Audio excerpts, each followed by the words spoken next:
नमस्कार प्रणाम। हम है गीतकार अर्जुन शर्मा। और आज बड़ी खुशी के बात बाकी रोज सब हमरा के इतना प्यार दुलार दिल बानी कि हमारी दिल गदगद हो गइल बा।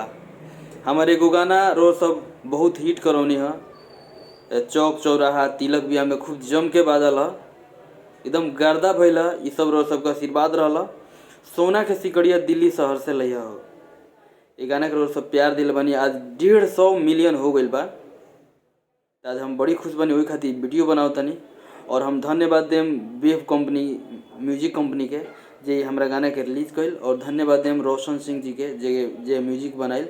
और भोजपुरी के बहुत ही बेहतरीन सिंगर ये बेरा के ट्रेंडिंग गायिका अंतरा सिंह प्रियंका जी गईनी। और सबसे पहले हम लोग सबके धन्यवाद देम जे ये हमारे गाना के आवाज़ कइले बा, जे तिलक बियाह शादी में बजैले बा। तमाम भोजपुरी चाचा चाची माई बहन सबके हम दिल से बहुत बहुत धन्यवाद बोलतनी।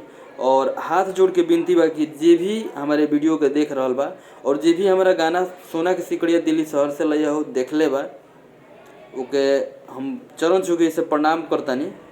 और हम चाहेम कि हमरा के ऐसे ही आशीर्वाद देत रहे कि राउरी भाई हमेशा आगे बढ़त रहो, रिकॉर्ड पे रिकॉर्ड काम कैले रहो और मिलियन में मिलियन गाना जाओ, मिलियन से बिलियन में गाना जाओ। तो रोज सब आशीर्वाद बनौले रहें।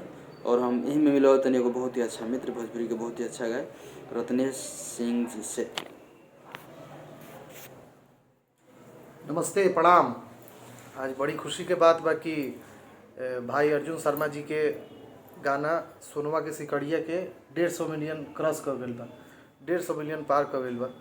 एमे के जितना भी पूरा टीम लोग बा सब लोग के बहुत बहुत शुभकामना बा।